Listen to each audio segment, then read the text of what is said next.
The Nicki Minaj swollen testicles saga continues, and it's taken a pretty dark turn. Something that she has referred to as Ballgate. Now let's begin with the tweet that started it all. She said, "My cousin in Trinidad won't get the coronavirus vaccine because his friend got it and became impotent. His testicles became swollen. His friend was weeks away from getting married. Now the girl called off the wedding.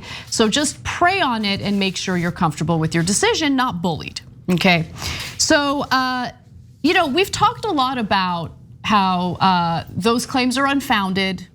And we've talked about how right-wing media has exploited that for their culture war angle to the coronavirus pandemic, which is unfortunate. But what about the health minister for Trinidad? He actually weighed in on this, and let's hear what he had to say. Claims are being made. One of the reasons we could not respond yesterday in real time to Ms. Minaj is that we had to check and make sure that what she was claiming was either true or false. And unfortunately, we wasted so much time yesterday running down this false claim. It is, as far as we know, at this point in time, there has been no such reported either side effect or adverse event. And what was sad about this is that it wasted our time yesterday trying to track down, because we take all these claims seriously, whether it's on social media or mainstream media. As we stand now, there is absolutely no reported such side effect or adverse event of testicular swelling in Trinidad, or I dare say, Dr. Hines, anywhere else? None that we know of anywhere else in the world. So that's a claim. All right, so abundantly clear. I mean, can I jump in? Yes.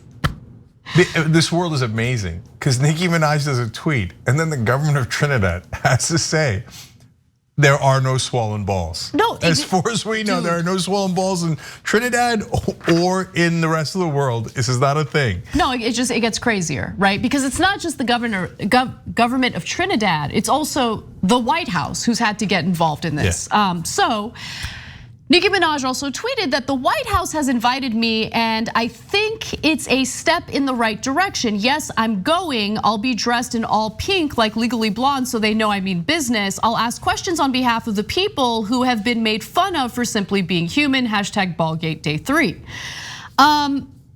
So it turns out that the White House did not invite her, okay? They responded to that. Soon afterwards, the White House said that it had not, in fact, invited Minaj to visit the White House. But as we have with others, we offered a call with Minaj and one of our doctors to answer questions she has about the safety and effectiveness of the vaccine. And that's according to a White House spokesperson who spoke to the Daily Beast. Now, following that fact check, Nicki Minaj became a little irritable, I guess, if you wanna consider that. She tweeted, "Do you all think that I would lie about being invited to the effing White House?" Yes, yeah, I do think that you would. Now, with that said though, in a White House press conference today, Joe Biden was asked about Ballgate. It's insane, let's watch. God bless you all, may God protect our troops, thank you. Mr. President, what kind of impact does it have when celebrities like Nicki Minaj share dubious claims? I mean, look, I actually think that was a perfectly fine question. I wish he would have answered it, but it's interesting that, go ahead. No, I mean, I don't agree. We're in the year 2021 and reporters are shouting at the president. Mr. President, do you have a comment on Nicki Minaj's cousin's friend's balls? I know, but that's not what the question was. It was a question about how that kind of misinformation, whether that type of misinformation has been harmful. I hear you. Yeah. Mr. President, do you have any comment on the enlarged balls? We're worried about the enlarged balls in Trinidad. Do you have any comment? Hey, so and now everybody's in on it. Hassan Piker is in on it. Yeah, Former I love TYT host. Hassan Piker's in on Hassan it. So, Piker. by the way, the reason why I think I don't put it past Nicki Minaj to lie is because she also lied about being censored on Twitter, which didn't actually happen. She claimed that her Twitter account had been suspended after sharing a clip of Tucker Carlson's show, but Twitter said the social media company did not take any enforcement action on the account referenced. So that's a little weird. And by the way, now since Tucker Carlson's supporting her, Nicki Minaj is like, Tucker Carlson's great. And people are calling her out on that because Tucker Carlson's a white nationalist. Hassan Piker happens to be one of the people who tweeted that. You know he's a white nationalist, right?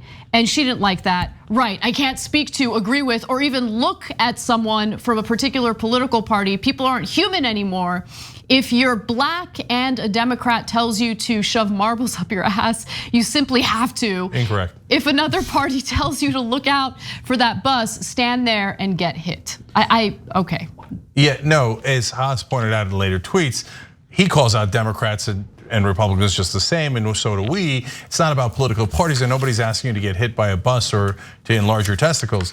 Or do that thing with marbles, right? Very creative. But be a little bit careful who you're backing and who's coming to your aid, right? They don't care about you, and so I'm conflicted about Nicki Minaj because I like her balls to the wall attitude, if you will, but she's got to get somebody to actually help her with getting the correct information because that stuff isn't true. Yeah. And that's a big, big difference. There are a lot of great ways to watch the Young Turks, but is there a best way? Of course, the best way is to watch live. Tune in weekdays, 6 p.m. Eastern, 3 p.m. Pacific.